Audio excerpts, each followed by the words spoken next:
Muito bem, vamos continuar os nossos exercícios, estamos na prova de Santa Catarina, com relação a esses dispositivos constitucionais da Lei Complementar 87 e da Lei Complementar 24, aplicáveis a todos os estados e DF. Vamos lá, questão número 4. Vamos lá. Dentre os institutos para cuja concessão ou revogação exige a Lei Complementar número 24, de janeiro de 75, a celebração de convênios celebrados e ratificados pelos estados e DF não estão compreendidos.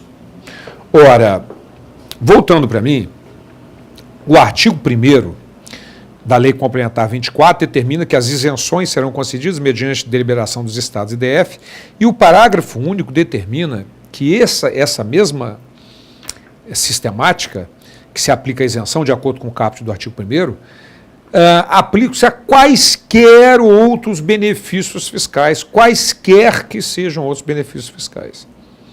Mas vamos dar uma olhadinha na nossa questão. A nossa questão, na opção A, concessão de crédito presumido. Esse é um benefício fiscal. Redução de base de cálculo é um benefício fiscal, devolução parcial do tributo a responsável é um benefício fiscal, isenção de tributo é um benefício fiscal, mas a substituição tributária não é benefício fiscal. Então está aí, a substituição tributária não depende de convênio entre os estados de acordo com a Lei Complementar 24. É sempre importante, voltando para mim, lembrar um detalhe, que se for operação interestadual, a ocorrência da substituição tributária depende de acordo celebrado entre os estados interessados, isso nós já sabemos. Mas a substituição tributária em si, inclusive nas operações internas, independe de convênio, absolutamente, não é um benefício fiscal. Ok? É só uma forma de cobrar o imposto de um responsável, que é o substituto, que está recolhendo em lugar do substituído. Então não há nenhum benefício fiscal com relação a isso. E não depende, portanto, de aprovação de convênio para a instituição da substituição tributária. A não ser nas operações interestaduais, que depende de acordo entre os estados. Vamos lá, questão número 5. Na nossa questão número 5, um detalhe importante. Para uma reunião, foram regularmente convocados representantes de todos os estados e Distrito Federal. Esta é a primeira exigência para que os benefícios sejam concedidos, convocação de todos os representantes dos estados e Distrito Federal. Maravilha, foi cumprido. Tendo sido legalmente aprovados 3 convênios concedendo benefícios fiscais relativos ao ICMS. Só para recordar, nós sabemos que para que sejam aprovados benefícios, aprovados convênios, essa aprovação tem que ser por unanimidade dos presentes na reunião e tem que estar presente a maioria deles, ou seja, 14, já na medida que são 27 estados e DF. Então, 3 convênios, convênio 1, convênio 2 e convênio 3. Agora, voltando para mim, antes da gente continuar o texto, vamos lembrar que, uma vez aprovado na reunião, que é presidida por um representante do governo federal, esse vai ser publicado dentro de 10 dias no Diário Oficial o resultado dessa reunião, e os governadores têm um prazo de 15 dias contados da publicação para ratificar ou rejeitar, através de um decreto, aquele convênio, e considerar-se-ão ratificados tacitamente por aquele estado que não se pronunciar, que não foi emitido o decreto pelo governador. Ok? Então vamos continuar a questão. Todos os convênios foram publicados na forma da lei, né? Estamos aqui na continuação. Todos os convênios foram publicados na forma da lei no Diário Oficial da União, perfeito, dentro do prazo legal, que é o prazo de 10 dias. O convênio 1 foi ratificado através da publicação de decreto dos poderes executivos de 7 estados, tendo os demais estados e o DF deixado de manifestar-se a respeito. Ora, vamos lá. Se o convênio 1, alguns estados o ratificaram expressamente, e os outros todos o ratificaram tacitamente, porque dentro do período de 15 dias da publicação do Diário Oficial não emitiram decreto, esse convênio 1 está aprovado. Uma parte expressamente e outra parte tacitamente, mas aprovado. Vamos adiante. Continua determinando que, ainda no prazo legal, que é o prazo de 15 dias, da publicação do Diário Oficial do resultado da reunião, o convênio 2 foi rejeitado através da publicação de decreto de 3 estados e do DF, tendo os demais estados silenciado a respeito. Ora, voltando para mim, se apenas um governador emitir um decreto expressamente rejeitando, está rejeitado. Foram 3 que emitiram o decreto. Então, esse convênio 2 está rejeitado. Vamos adiante. Quanto ao convênio 3, continua afirmando, não houve nenhuma publicação de decreto de ratificação ou rejeição por parte dos estados e do DF. À luz do disposto... Bom, esse convênio, portanto, foi tacitamente ratificado. Então, nós temos o primeiro convênio ratificado, tácita e expressamente, o segundo rejeitado e o terceiro tacitamente ratificado. Diante dessa situação, vamos marcar a nossa opção correta. Vamos lá. Observe que tem toda uma estrutura que a gente tem que lembrar da questão dessa questão número 5, da publicação do decreto do governador. Na verdade, o decreto do governador é que vai determinar a aplicação ou não do convênio em última análise. Portanto, o que diz a nossa opção A? O convênio 1 foi ratificado, o convênio 2 foi rejeitado e o convênio 3 foi ratificado. Perfeito, é a nossa opção correta.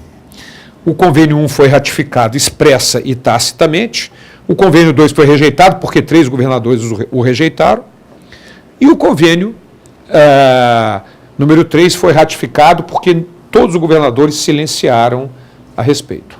Portanto, afirmativa letra A.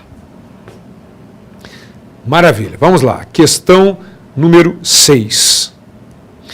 Tendo em vista o conteúdo da Lei Complementar número 24, de 7 de janeiro de 75, podemos afirmar que, com relação aos convênios celebrados entre as unidades da Federação com o objetivo de conceder ou revogar benefícios relativos ao ICMS, não é verdadeira a seguinte afirmação.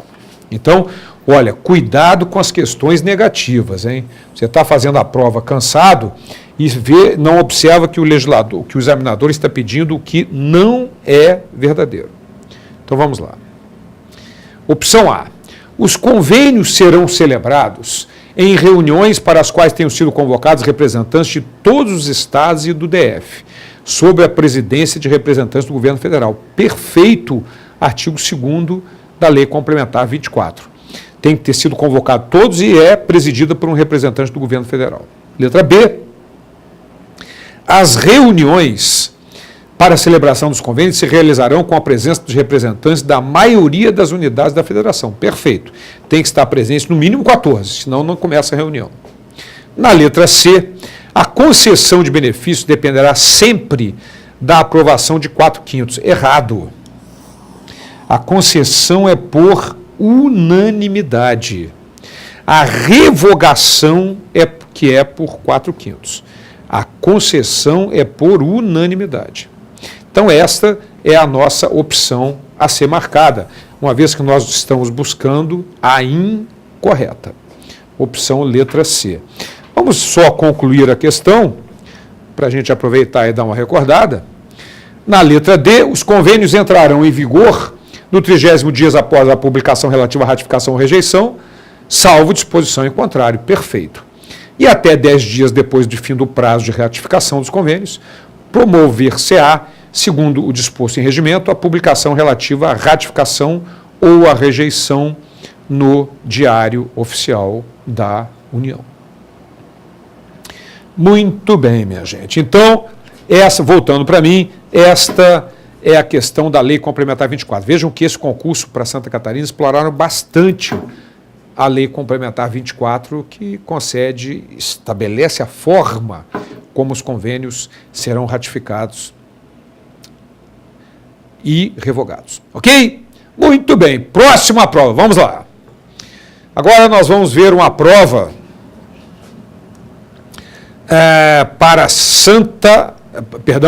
vamos ver uma prova para fiscal do ICMS de Mato Grosso. Um detalhe antes da gente começar a prova para o estado de Mato Grosso, eu quero chamar a atenção para um detalhe. Todos esses gabaritos estão com a base legal, estão na sequência do material que vocês têm. Certo? Muito bem. Então vamos lá. Prova para Mato Grosso. Primeira questão.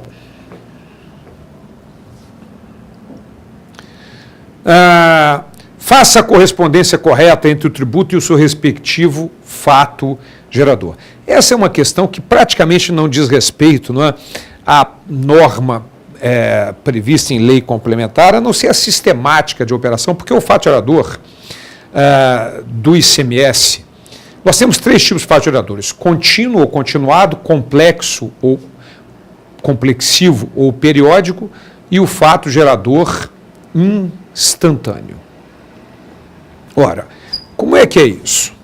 É mais uma questão do próprio direito tributário do que propriamente de legislação. Mas, em todo caso, vamos lá.